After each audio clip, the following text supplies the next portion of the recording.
I grew up in the church that I'm on staff with, and now it's called Cedar Ridge Christian Church. Spent my high school years there in the Tulsa area, and our senior minister now, he was my youth minister. And the church has just always been a church of just a loving church, and a church that's had a heart for other people and for missions as well.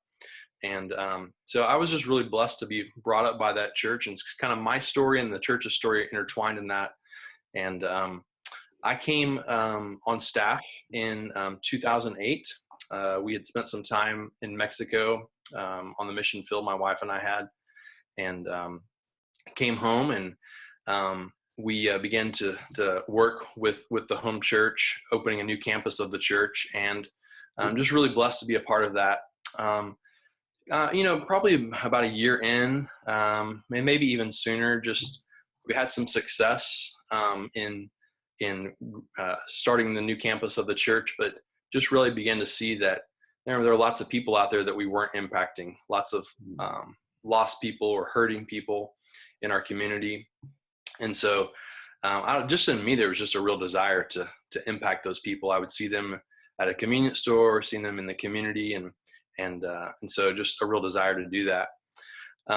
At the same time, I think really by the sovereign hand of the Lord, our church really began asking questions about how can we do a better job at reaching people locally, and then also just asking about God's heart for the nations. And so we began to, our senior minister, Greg Pittman, he began to lead us through one of the sermon series was David Platt's book, Radical. And if you've been around that book, you know that, he just talks a lot about God's heart for the nations and God's heart for the hurting.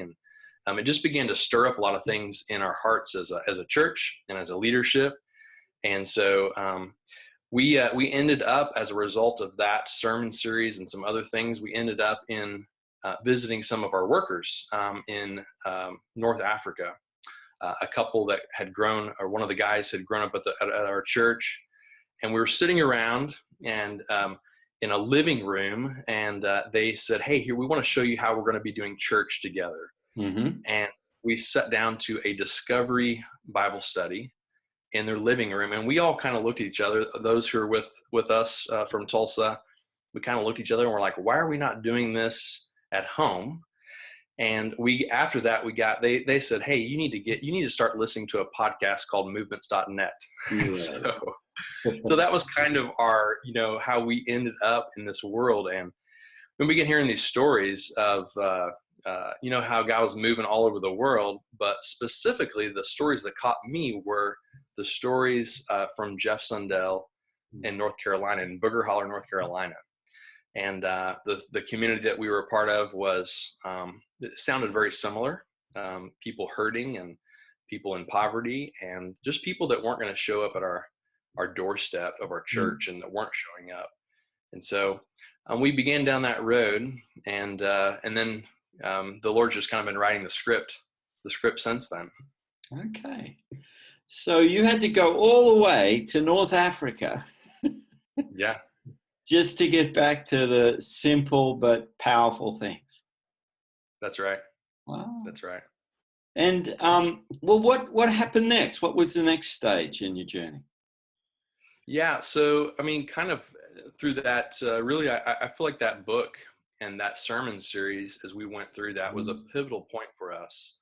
And one of the things that we talked about through that series was just the unreached peoples of the world, and the red dots all over the map. And so that was the reason we made the trip, because this couple, they were working among an unreached people group in North Africa. And so we just began to look. We have a committee, a mission team called Global Outreach Team that has for years been tasked with overseeing mission monies and seeing that they go to the appropriate places. And we began asking the question. I've been privileged to serve as part of that team, along with some lay leaders and some elders and another staff person. And we just began to ask the question, what is mission? And are we putting monies, and then are we doing the things that God wants us to do in the appropriate ways? And one of the things we just began to look at, we said, we see from the history of our church had mobilized some people to the nations even, and to other places on the globe. And then from the word that God really wants to mobilize more people from our church to the nations. And so we began to work very diligently over a period of months and a couple of years to just work towards a plan to how could our whole church be involved in this task. And so a good brother here in Tulsa with Pioneers began just helping us and coaching us, and so we began working towards that. But then one of the things that happened was, well, back up just a little bit. We came together as a mission group, and then with our elders and our staff, and we just began to say we need to put a kind of a flag in the ground, and we need to say we need to be moving towards something. Mm-hmm. And we began to sense that God really wanted us to lay down a number and say, what's the number we're moving towards? And so we wanted to do something that only God can do, and put our hand to the plow, only something that God could do. And we really felt like God was telling us to mobilize over the next 10 years, that would have been 2 years ago, 50 workers to South Asia. And so, and then also associated with that, to reach 1,000 new disciples in our community.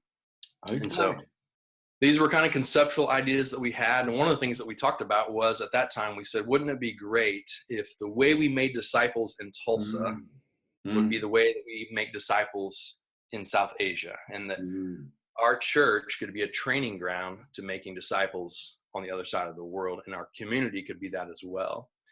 And so then came along, we reached out to some other brothers specifically on making disciples here locally.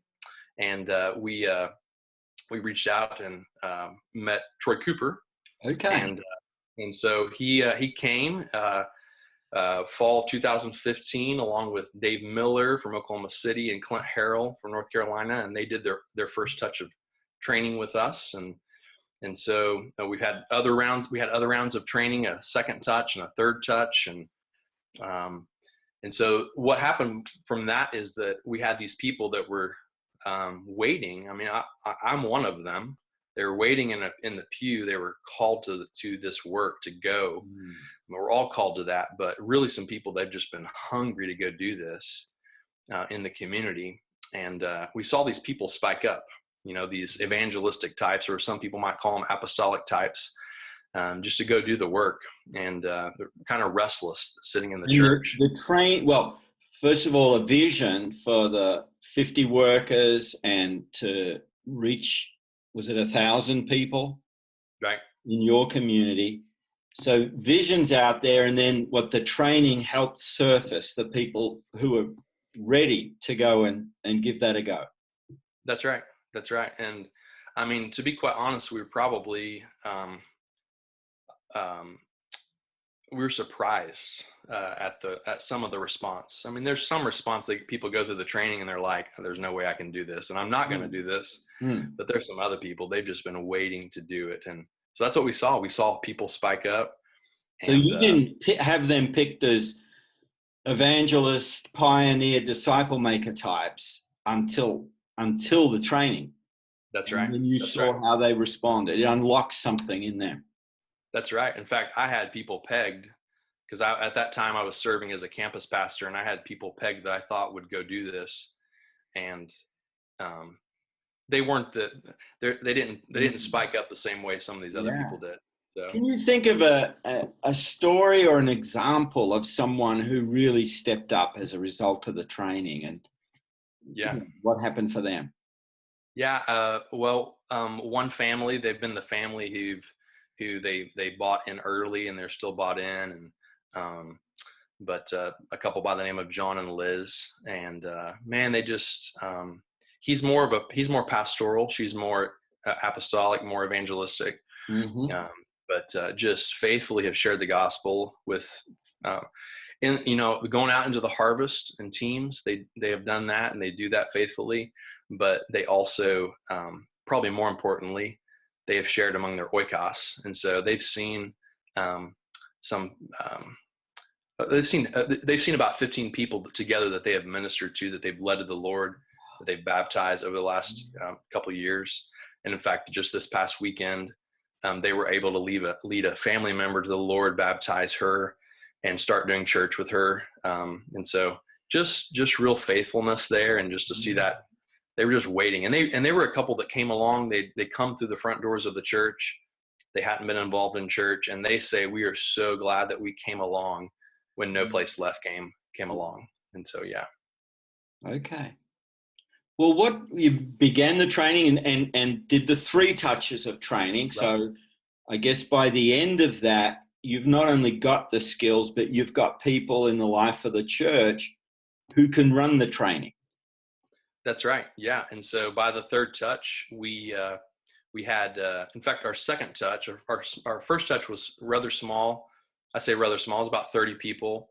And then our second touch, we just put a lot of resources in trying to get people there. And we had about 200 people from our church, which at the time we were a church of about 800.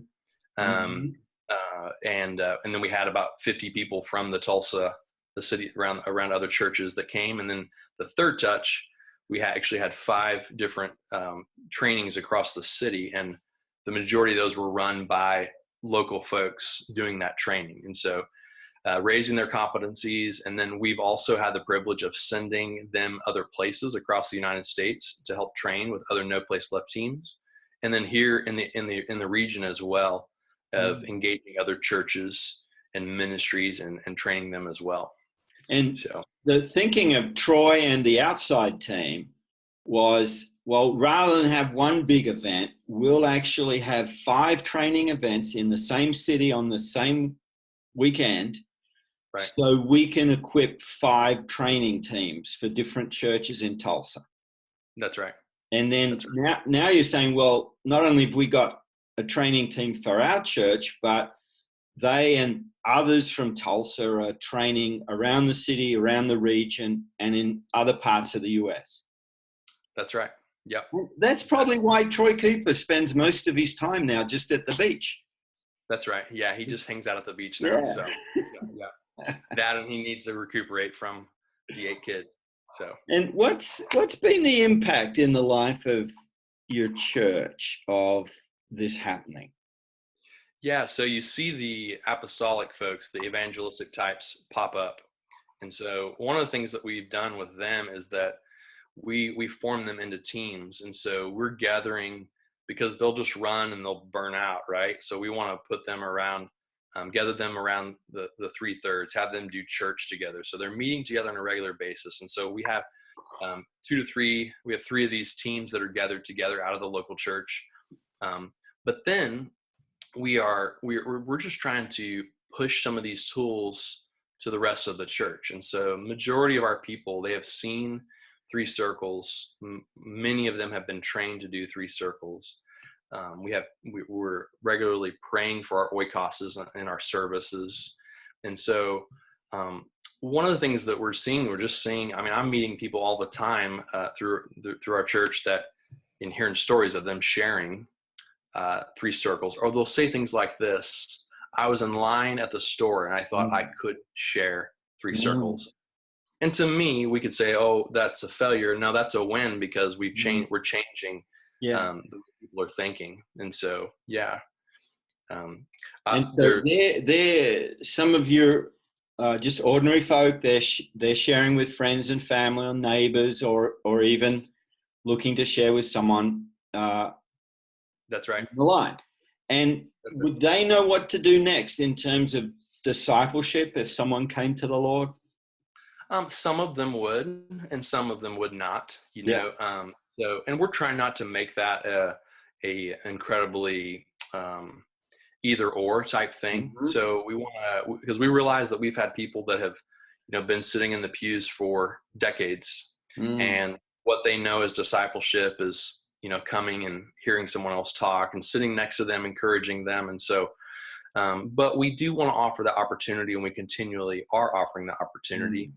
And then as well through training, that we're still offering regular trainings within the church.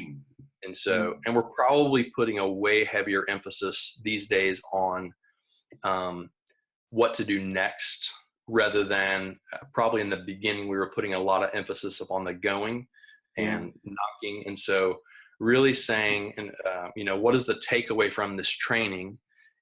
Are there 2 or 3 people that you could go and you could do this 3/3 with? And so just trying to encourage people to take that. So, but it's a journey for people. So I know last night I was visiting with a lady, and who's a part of, we have a group at our house, and they meet and we do church together, a traditional small group that we're just doing 3/3 together. And so we were practicing 3 circles together, and she says, okay, what if he says this? Or what if they say this? And then I said, well, you can offer to meet together and to study the Bible together. And she's like, oh yeah, I can. And so just some of those baby steps with some people. That's right. So you sort of you're letting people, you're not imposing this, and people are coming on at different speeds. That's and right. You've got a mixed economy as a church. So you've got 3 teams that we're doing church together in a simple 3/3 pattern, and we're out in the harvest and we're training. And then you've got others that are saying, well, look, I could share the gospel now.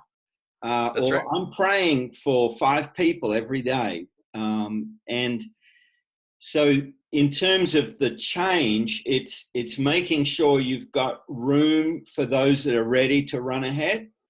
And you're also allowing others just to come on at their own pace. That's exactly right. And so, a couple other things that we're doing is we have a lady who's going through, and she's looking through when we have harvest teams go out, and they are, they're collecting prayer requests, and they're trying to record those. And we're trying to make a point, write down that prayer need, pray for them, but then write down that prayer need. We're also recording follow-up information on that, but we have someone who'll go in, and she's looking through that list, and she's saying, hey, I can pass this on to other people in the church. So she's sending that we have a prayer list that goes out to the whole church, and she'll send out those requests. So they may not know who this person is, but people can pray for them, or maybe in a Sunday school class or another small group, they can get engaged in that way. And so again, just a simple way that someone can exercise their gifts. And the funny thing is that this lady, one of our harvest times is on Sunday afternoon when we go out, and she's not been super enthusiastic about going out into the harvest. She has gone, but this Sunday she went out. And so, just letting the Lord just kind of open her heart little by little, but she's a faithful prayer and organizer of the information. Can you think of, a story that would give us some sense of the impact in the community amongst people that were far from God? Yeah, definitely. There's some different stories. One of them would be a young couple who we met this summer. I didn't meet them, but our senior pastor, and that's one of the things too, our senior pastor has been out in the harvest. He's been out in the harvest regularly, and he talks about it from the pulpit. And so, but we're out in an apartment complex in the middle of Tulsa, lots of ethne in this apartment complex, but he meets him and actually his daughter, and then another gentleman from our church who's just been a faithful laborer. They meet this couple, and they offer to pray for them. They pray for them. Actually, they invited them into the house, and they prayed for them. I don't remember the prayer need, but they simply offered to come back and share a story from the Bible. That's all they did. So no 3 circles, nothing else. They just offered to come back. So they went back, and they shared the story of the sinful woman, and they shared the 3 circles, and they just kept going back every time. And so by the end of the summer, they made a decision to follow Jesus. They were baptized. In fact, he was baptized by Steve, one of our guys, and then Daniel baptized Laura. And so they've been learning how to follow Jesus, being met with every week in their house, doing church together. And then the cool thing is they now are going into the harvest. And so just the last couple of weeks, Daniel and Laura are both individually with other people. They're discipling other people, doing church with them. And so it's just really cool. Another story would be a guy by the name of Tony.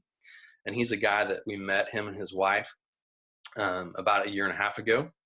And this is we met them right during our first training, the first time Troy came, and all we knew at that point was just to pray for him and his wife. So we began to pray for his wife. We got trained, and then we kept going back. We probably went back about 10 times, and we ended up sharing 3 circles with them. And so that night we shared 3 circles with him.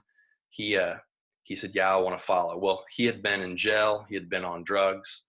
His wife had kicked him out of the house, and just at the end of himself. Ended up in rehab, and then a few months later, after he got out of rehab, they wanted us to come to the house. So we came to the house and began to do discipleship, church in their house.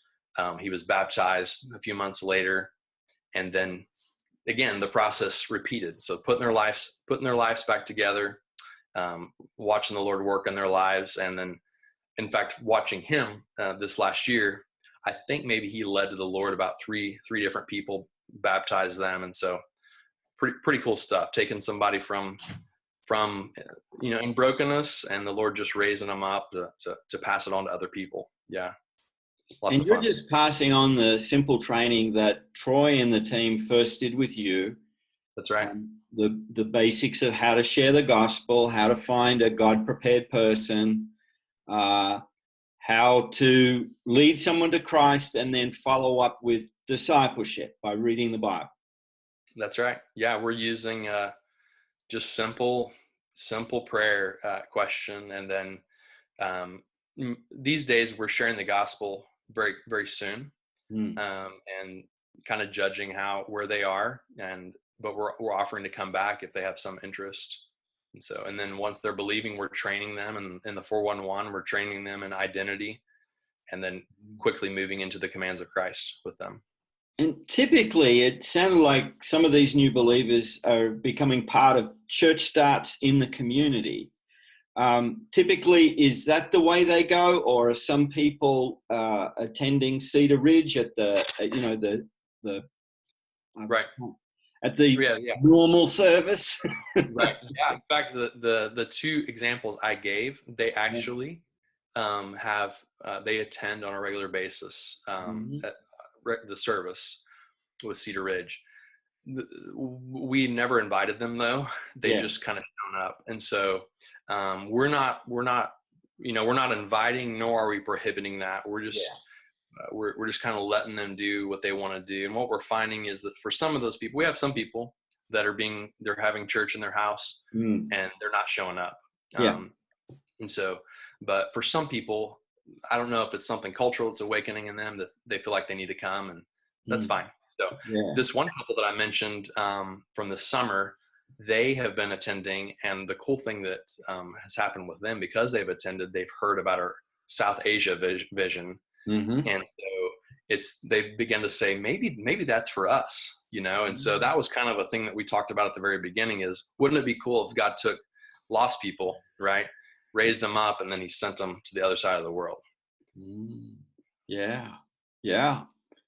And you said the role of your senior pastor has been important. So he's leading by example. He's out in the harvest, even with his daughter. What else has been helpful that in terms of his support of this whole focus? Yeah, I mean, I think just kind of going back to the Radical series, right? He just has a conviction that we should be committed to things that matter to God, and so so that just goes a long ways. And so he's bought in. Our elders are bought in. Our staff is bought in on this vision of moving forward, that we want to be, this is what we want to be about. And so, so he talks about it, but then he also does it. And so, to me, that's super important.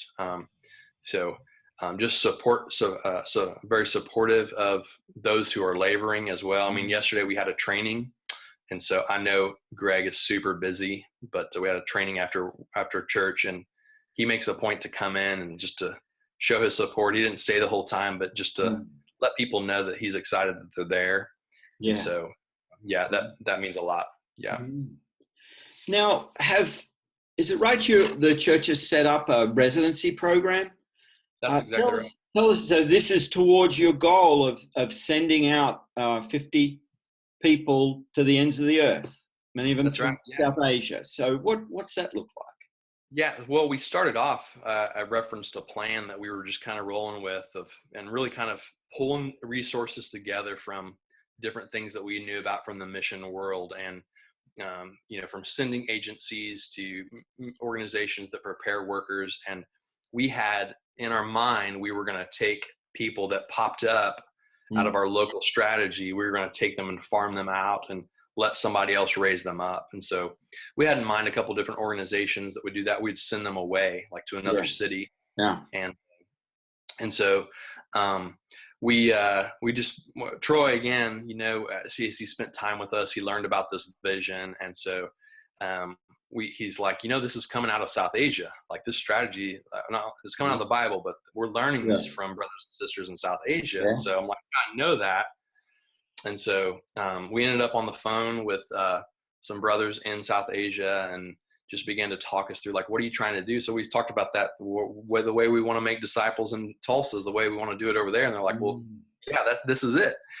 And so really going back to that strategy that we were moving towards. And so 4-field strategy of moving towards that, and not only here locally, but across the sea as well.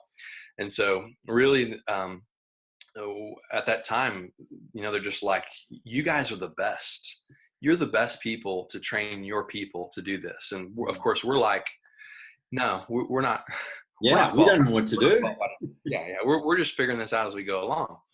And so at that time we had one young lady who the Lord had told her when she was 12 that she was to be a missionary. And we had gone to her and we said, hey, this is what the Lord's been stirring in our lives, or in the life of the church. Before we announced it to the church, would you be interested? And she said, yeah, I would definitely be interested in going to South Asia. And so we had this one, and just with Troy and Justin White out at Southeastern Seminary, just began to put together what would a residency look like. And so basically we're doing the same things that we're doing in the harvest. So we're doing these residents, they're doing church together, they're practicing church together, and then they're committing themselves to go into the harvest, share the gospel, start churches, start groups, train other Christians to go do the same thing. And so but we didn't know it could be that simple. It's not easy, right? But it's simple. And so we went from this is a year and a half ago, we went from one young lady who had her mind set on South Asia to, we ended up with about 13 starting out. First, the residency launched last August. About half of those said, hey, we are headed to South Asia. The rest said, hey, we want to be a part of a group that's serious about making disciples and starting churches here in Tulsa. And so today, still about that same ratio. We have 2 families next fall who will be moving to South Asia. Again, this young lady and her boyfriend, they're a little further along the lines, but they're in the pipeline, but they're all laboring here locally, and they're all part of the church as well. So you already have some idea of their readiness, their ability, their character, before they go overseas. Yeah, it's incredible. So, and this is the other thing too. The Lord just really provided that. I'm kind of the go-between here, right? Between South Asia and Troy working with us, and Troy saying, hey, start a residency. And I'm like, I don't think I have the margin for that. And the Lord, I was making the sell, just saying, hey, I think we need to think about this to our leadership. And one of the guys is like, yeah, we need to do it. And my wife and I, we want to lead it. So this is a guy, him and his wife are, they have regular jobs, and they just stepped up and they've been leading that. And so it's just been really incredible to see them do that. And so they're doing this as volunteers? Yeah, they are. And the people in the residency, are they also volunteers, or, so they are. So they will be committing, I guess, they're doing it in addition to their full-time study or jobs. That's right. Yeah, well, there's one guy who's a student. Mhm. The rest of the folks are working full time, have families, Mm.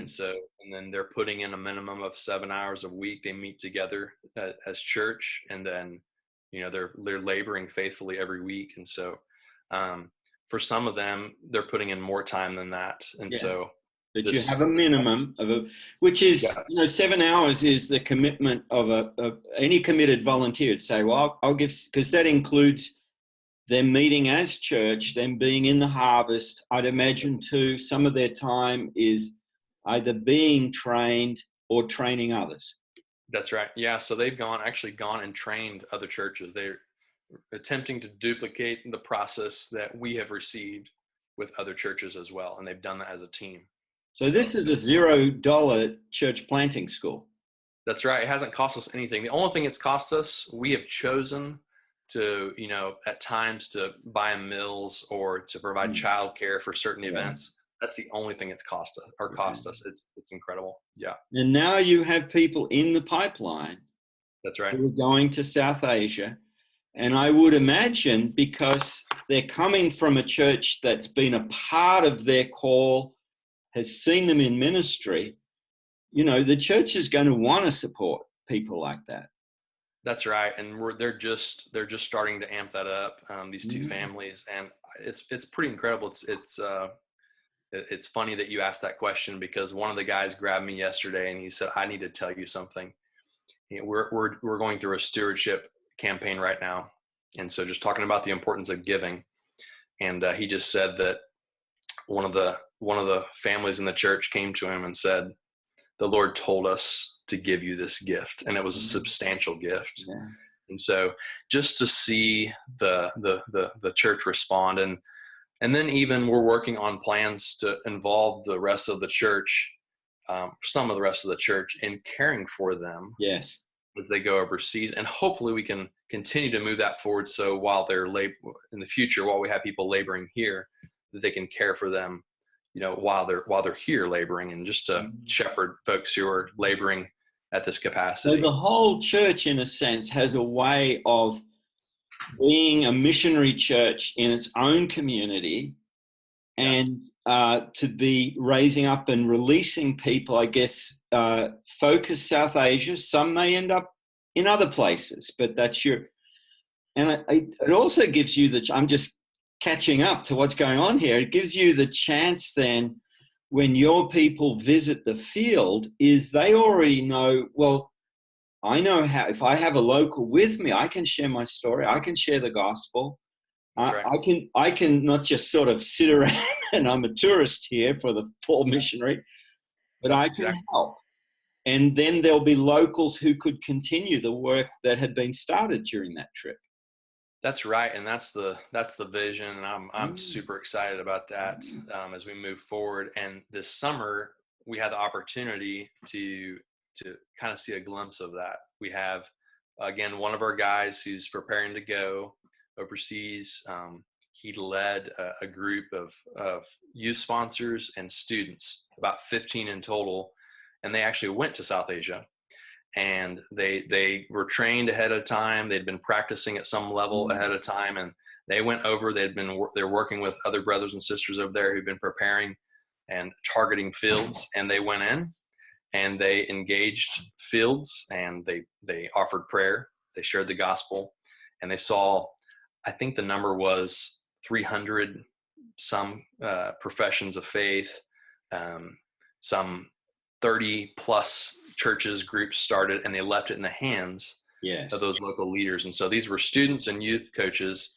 And so we're again, it was an incredible time for them, but the connection wasn't quite there. When we get people over there, our people, it's just going to be like steroids, man, we were there with such and such. And so, yeah, There'll be 16-year-olds who go that's right. over on those trips.